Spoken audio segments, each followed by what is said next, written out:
Здравейте! Аз съм Виргиния Янчева, а това е Beyond Communication Mentor.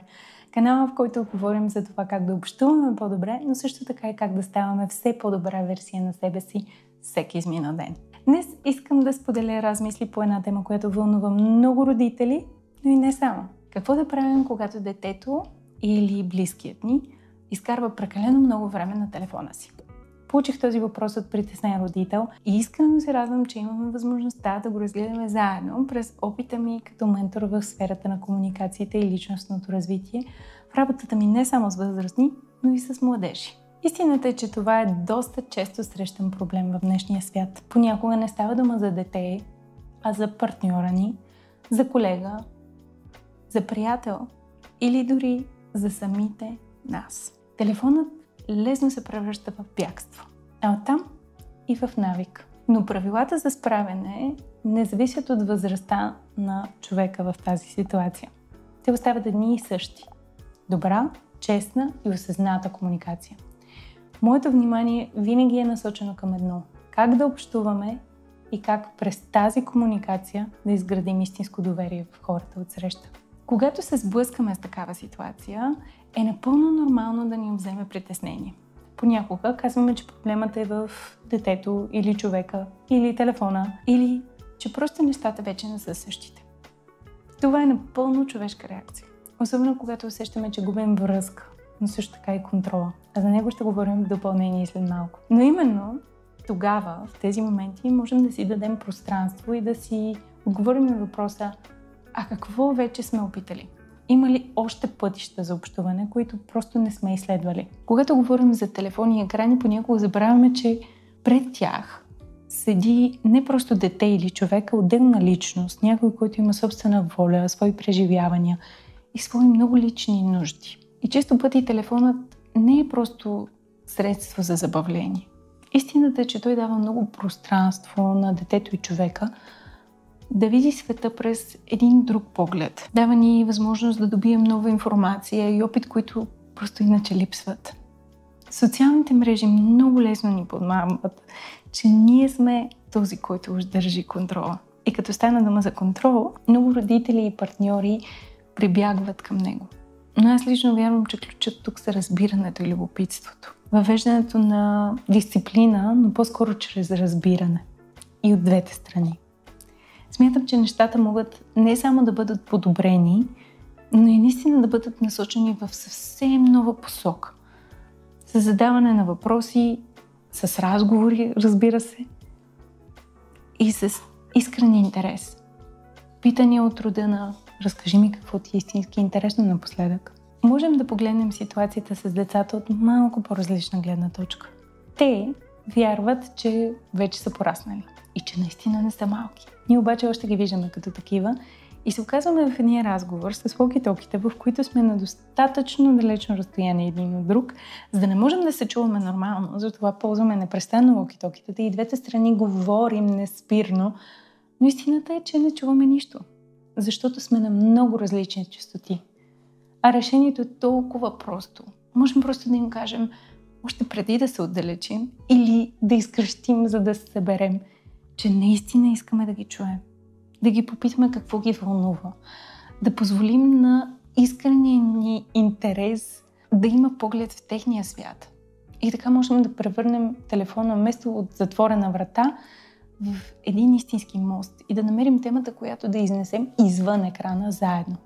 Да продължим общо хоби в физическия свят, да излезем заедно, да си говорим за това какво сме видели онлайн. Всяко дете иска да бъде видяно. Точно както и всеки възрастен. А с това всичко, което трябва да направим, е да ги погледнем и да им се насладим. Да ги послушаме, а не да им отговаряме. Екраните работят на базата на допамин. Той се произвежда, когато очакваме награда и когато изпитваме от удоволствие благодарение на вече получената награда. А телефоните са проектирани така, че да стимулират този процес. И колкото повече ние произвеждаме допамин и колкото повече извършваме дадено действие, то толкова повече мозъкът ни го иска отново и отново и отново.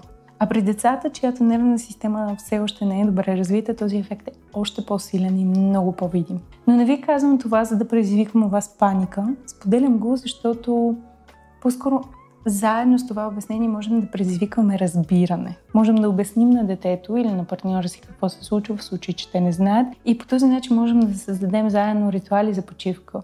Да въвлечем не само воля, но и истинско емоционално партньорство. Защото е много важно да си припомним, че ако искаме истинска връзка, тя няма как да започне с команди. И е много важно, като вече пораснали хора, да си припомняме постоянно какво сме изпитвали, когато ние сме били в дадена възраст или в дадена ситуация. Какво ни е тежало, какво ни е карало да се затваряме, какво ни е липсвало.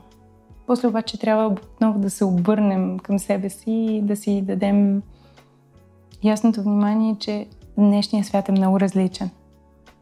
Но усещането да бъдеш неразбран, притиснат, критикуван, остава абсолютно същото. И може да остави много истински и много реални следи.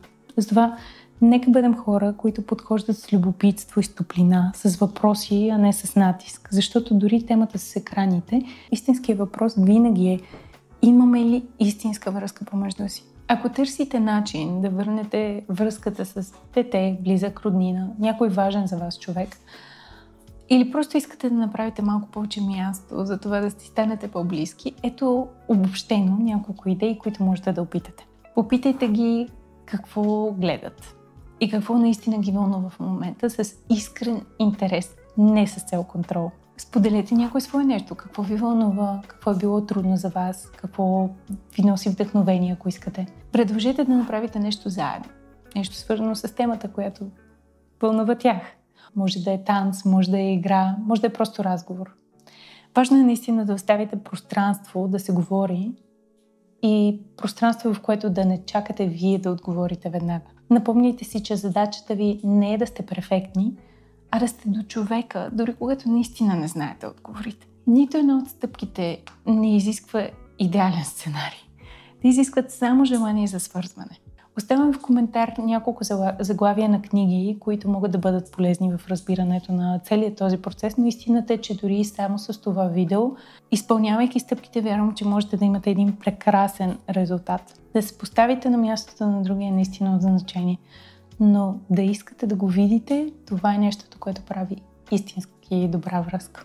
След видеото за страха и как да се преборим с него, направих едно предизвикателство за една специална група от хора, които наистина много искат да се отърват от страховете си или по-скоро да се срещнат истински с тях. Защото аз обикновено не говоря за пълна раздяла. Това е част от нас и е хубаво да се свържем с нея. Просто да имаме здравословна връзка. Планирам обаче и други предизвикателства и те ще бъдат на бъдещи теми.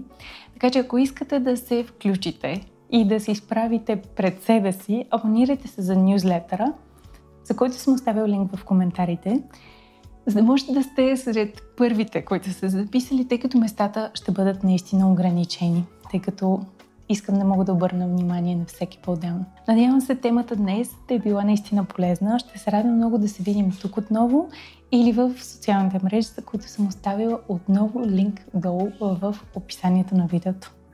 До скоро!